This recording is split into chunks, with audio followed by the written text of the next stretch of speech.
Students, कैसे हैं आप लोग। मेरे चैनल विधि सारथी में आपका स्वागत है। ये वीडियो इंडियन कॉन्ट्रैक्ट एक्ट पर है, पार्ट फर्स्ट, और ये क्वासी कॉन्ट्रैक्ट संविदा कल्प हमारा टॉपिक है। संविदा कल्प, क्वासी कॉन्ट्रैक्ट, ये क्या होते हैं?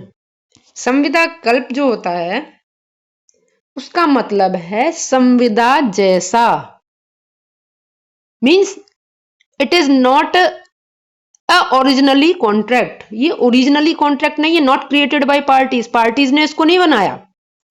ये वो संविदाएं हैं जिन्हें पक्षकारों ने नहीं बनाया, किंतु किसने बनाया? परिस्थितियों ने, क्रिएटेड बाय सर्कमटेंसेस।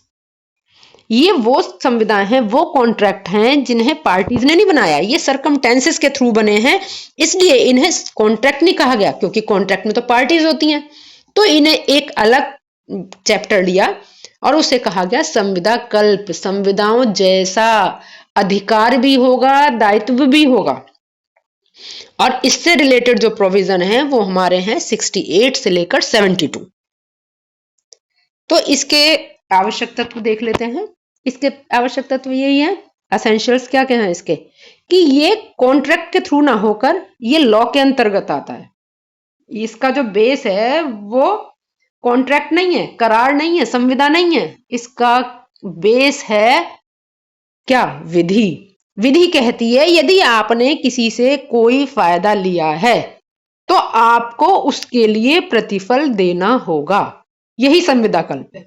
जहां पर आपने सीधा सीधा कॉन्ट्रैक्ट करा तो वो कॉन्ट्रैक्ट के अधीन हो ही गई, परंतु जहां पर डायरेक्ट कॉन्ट्रैक्ट के साथ ना लेकर सरकमटेंसेस के अधीन आपने किसी के साथ कोई फायदा लिया है और उस व्यक्ति का मोटिव आपको फ्री में सुविधाएं देना नहीं है, उसका मोटिव है कि वो जो सुविधाएं आपको दे रहा है, जो फैसिलिटीज आपको दे रहा है, जो चीजें आपको प्रोवाइड कर रहा है, उसके लिए उसको पेमेंट चाहिए। तो कानून क्या कहता है? कानून कहता है कि चाहे कॉन्ट्रैक्ट ना भी हुआ सही, परंतु ये कॉन्ट्रैक्ट जैसा सिचुएशन है और इसमें कॉन्ट्रैक्ट की ही सारी शर्तें लागू होंगी और आपको उसे पे करना होगा, क्योंकि आपने उसकी सुविधाएं ली हैं। इसका दूसरा यह है कि ये जो होते हैं ये विशिष्ट व्यक्ति के प्रति होते हैं, किसी सामान्य व्यक्ति के प्रति नहीं होते हैं। जैसे कि एग्जाम्पल समझा दे रहे हैं। मान लीजिए आपने किसी के घर में आग लगती देखी, पड़ोसी के, आपने तुरंत फायर ब्रिगेड वाले को बुला दिया। फायर ब्रिगेड वाला आया, उसने आग बुझा दी। अब आपने अपने पड़ोसी से कहा कि भैया पैसे दो इन्हें। वो बोला क्यों दूं, मेरे तो इनसे कोई कॉन्ट्रैक्ट ही नहीं हुआ। तब लॉ क्या कहती है? क्योंकि उसका काम फ्री में आग बुझाना नहीं था, उसने आपको सेवाएं दी, आपने उस समय उसकी सेवाएं ली, नाउ यू शुड पे, अब आप पैसे देंगे उसके। तो यही संविदा कल्प है। अब इसके हम सेक्शन देखते हैं कि कौन कौन से सेक्शन है और वो सेक्शन क्या कहते हैं। देखिए, जो क्वासी कॉन्ट्रैक्ट की थ्योरी है उससे रिलेटेड है, मैंने आपको बताया, सेक्शन 68 से लेकर 72, धारा 68 से लेकर धारा 72 तक। तो सबसे पहले लेते हैं हम सेक्शन 68। सेक्शन 68 ये कहता है जहां कोई व्यक्ति किसी असमर्थ व्यक्ति को आवश्यकताओं की पूर्ति करता है, जहां पर कोई व्यक्ति किसी ऐसे व्यक्ति को जो इनकैपेबल है, कानूनी रूप से पालन करने के लिए बाध्य है, दूसरा व्यक्ति उसके जीवन को की आवश्यक वस्तुएं उसे देता है, तो उस अक्षम व्यक्ति की प्रॉपर्टी से उसका कंपनसेशन किया जा सकता है। इसे समझ लीजिए, जहां पर कोई इनकैपेबल पर्सन है जो कॉन्ट्रैक्ट करने में कॉम्पिटेंट नहीं है, जैसे बच्चा है, जैसे पागल है, और उनको आप आवश्यक चीजें प्रदान करते हैं, नेसेसिटीज, जरूरत, रोटी कपड़ा मकान के साथ एक चीज और आ जाती है, जैसे एक एग्जांपल शिक्षा। तो यदि आपने किसी को जिसके कार्य करने के लिए आप वैध रूप से आबद्ध हैं, उसके लिए आपने कुछ किया, उसके लिए कपड़े बनवाए, तो उन कपड़ों के जो पैसे हैं वो आप उसकी प्रॉपर्टी से ले सकते हैं। पर्सनली वो लायबल नहीं है टू पे द मनी, क्योंकि वो अक्षम है, और जो अक्षम है, इनकेपेबल है, is not competent to contract, वो कॉन्ट्रैक्ट करने के लिए कॉम्पिटेंट है ही नहीं, सक्षम है ही नहीं। तो जो सक्षम नहीं है कॉन्ट्रैक्ट के लिए, उससे आप व्यक्तिगत रूप से पर्सनली कुछ ले ही नहीं सकते। तो ऐसे में क्या चीज बचती है आपके पास? आपके पास बचता है एक सिर्फ उसकी प्रॉपर्टी। तो जहां पर 68 कहता है, जहां पर अक्षम व्यक्ति या किसी ऐसे व्यक्ति के लिए जो अक्षम व्यक्ति कानूनी रूप से पालन करने के लिए बाध्य है, दूसरा व्यक्ति उसके जीवन में उसकी आवश्यकताओं के अनुकूल वस्तुएं उसे देता है, तो वह उस व्यक्ति को अक्षम व्यक्ति की संपत्ति से क्षतिपूर्ति प्राप्त करने का अधिकार है। समझ में आ गया? इसमें यह है, जैसे कि एग्जाम्पल पढ़ रहे हैं हम, ए एक पागल है, बी को उसकी हैसियत में अनुकूल आवश्यक वस्तुएं प्रदान करता है बी, तो ए की प्रॉपर्टी से वसूल कर सकता है, उससे पर्सनली नहीं ले सकता। नेक्स्ट हमारा आता है 69। 69 इससे थोड़ा डिफरेंट है। 69 में कहा गया है जहां पर कोई ऐसे व्यक्ति की ओर से पेमेंट किया गया है जो उस प्रॉपर्टी में इंटरेस्टेड है। इंटरेस्टेड पर्सन, यहां पर पेमेंट किसने किया? यहां पर पेमेंट किया एक इंटरेस्टेड पर्सन ने। तो वो जो पर्सन जिसने पे किया है, इसे एग्जाम्पल से समझेंगे फिर हम आपको समझाते हैं। जैसे कि किसी व्यक्ति ने एक व्यक्ति की कृषि जमीन पट्टे पर ली, उसने पट्टे पर ली 5 साल के लिए, एक एग्जाम्पल है। और यहां पर क्या हुआ, इधर जो ओनर था उसने लगान नहीं दिया। लगान ना होने के कारण सरकार को जब्त करने का राइट है। सरकार अगर उसकी प्रॉपर्टी जब्त कर लेगी तो उसका पट्टा खराब हो जाएगा, उसका लगान खराब हो जाएगा सारा। तो उसने क्या किया, वो बोला भैया ऐसा करो 5 साल तक तो मेरे पास ही, एक काम करता हूं मैं, इसका जो लगान का पैसा है सरकार का वो मैं दे रहा हूं। वो कौन व्यक्ति है जिसने पे किया? वो इंटरेस्टेड पर्सन है, उसका उस प्रॉपर्टी में हित है क्योंकि उसने वो जमीन लगान पर ली है। तो उसने वो उस पैसे को, लगान के पैसे को जिसे देना था मालिक को, मालिक पे करता, पर मालिक ने नहीं किया, यहां पर एक हितबद्ध व्यक्ति ने किया, इंटरेस्टेड पर्सन ने किया। अब वो इंटरेस्टेड पर्सन जिसने ये पे किया है, वो उस पैसे को मालिक से पर्सनली भी ले सकता है, व्यक्तिगत रूप से भी वसूल कर सकता है, और उसकी संपत्ति से भी कर सकता है। तो यहां पर अब मैं इसकी लैंग्वेज पढ़ती हूं थोड़ा सा।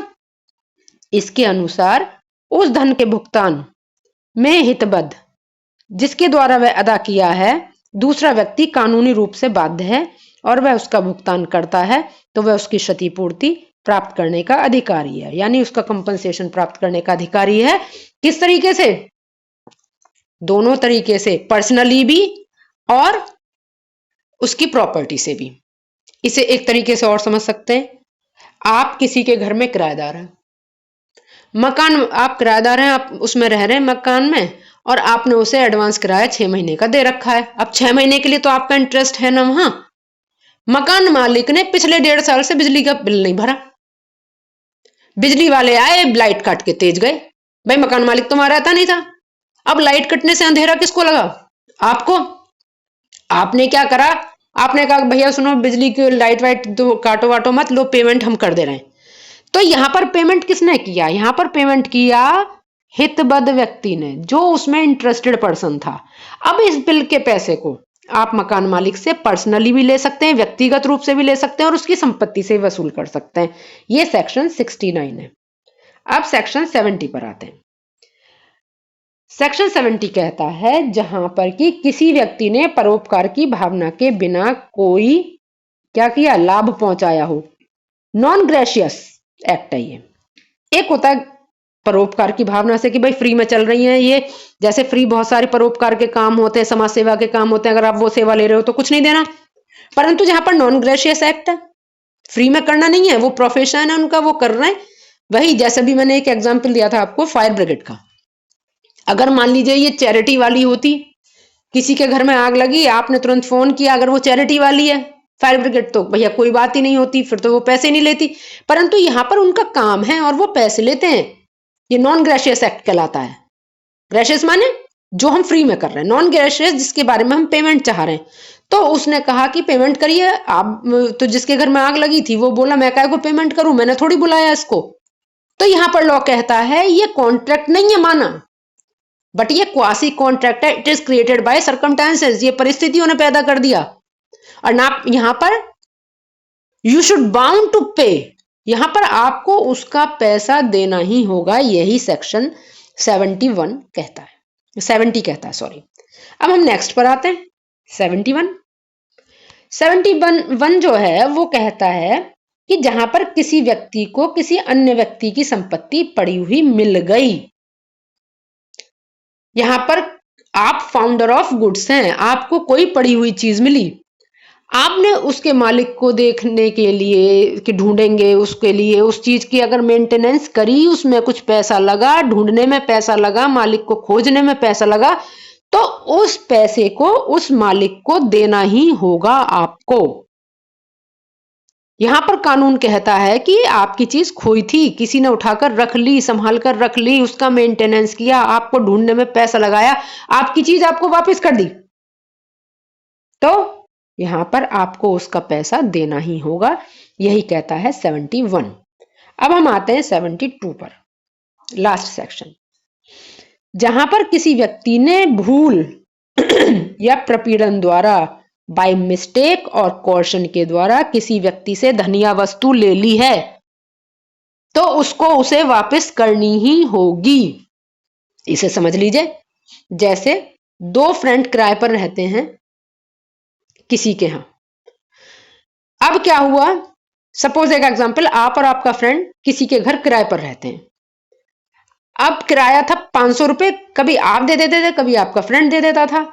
अब एक बार क्या हुआ, आपने भी दे दिया एक मंथ का किराया और उसी मंथ का आपके फ्रेंड ने भी दे दिया, तो यहां से बाय मिस्टेक किराया पहुंच गया ना डबल, तो यहां पर मकान मालिक को वो किराया लौटाना होगा। ये तो हुआ बाय मिस्टेक का एग्जांपल। अब बाय कॉर्शन का, इसे समझ लीजिए, किसी ने अपनी गाड़ी रेलवे के थ्रू किसी दूसरी जगह पर पहुंचाने के लिए कॉन्ट्रैक्ट करा, रेलवे का जो लगता था चार्ज, उसने वो चार्ज दे दिया गाड़ी को एक जगह से दूसरे जगह ले जाने के लिए। अब जब वो पहुंच गई उस जगह पर, तो रेलवे के जो कर्मचारी थे वो बोले जी उतारेंगे जब जब इतने रुपए और दोगे फालतू। ये क्या है, ये बाय कॉर्शन, उत्पीड़न हो रहा है। अब ये गलत तरीके से लिया जा रहा है पैसा, जो था, जो तय हुआ था वो तो पहले ही दे दिया, तो ये हुआ गलत तरीके से पैसा लेना। यहां पर अगर फिर आपने क्या सोचा, यार इस समय तो अपनी गाड़ी छुड़ाओ, कैसे ही करके छुड़ाओ भाई इनसे, आपने वो 500 रुपए जो उन्होंने मांगे एक्स्ट्रा वो आपने दे दिए, परंतु कोर्ट क्या कहता है, विधि क्या कहती है, उनको वो पैसा लौटाना होगा, क्योंकि सेक्शन 72 कहता है यदि किसी पर्सन ने भूल या उत्पीड़न से, मिस्टेक या कॉर्शन के थ्रू किसी से एक्स्ट्रा पैसा लिया है, तो ही शुड रिपे, उसको उसे वापस करना चाहिए, ही विल रिपे, वो करेगा। ठीक है, तो इस तरह से हमारा टॉपिक कंप्लीट होता है। उम्मीद है आपको ये आसानी से समझ में आया होगा। अगर आपको मेरी वीडियोस अच्छी लग रही हैं तो प्लीज मेरे चैनल को सब्सक्राइब कीजिए, जिससे हमें मोटिवेशन मिले और आप लोगों को हेल्प मिले, और ज्यादा से ज्यादा हमारे जो वो है वीडियो उसको लाइक, कमेंट एंड शेयर करें। थैंक यू बच्चों, जय हिंद।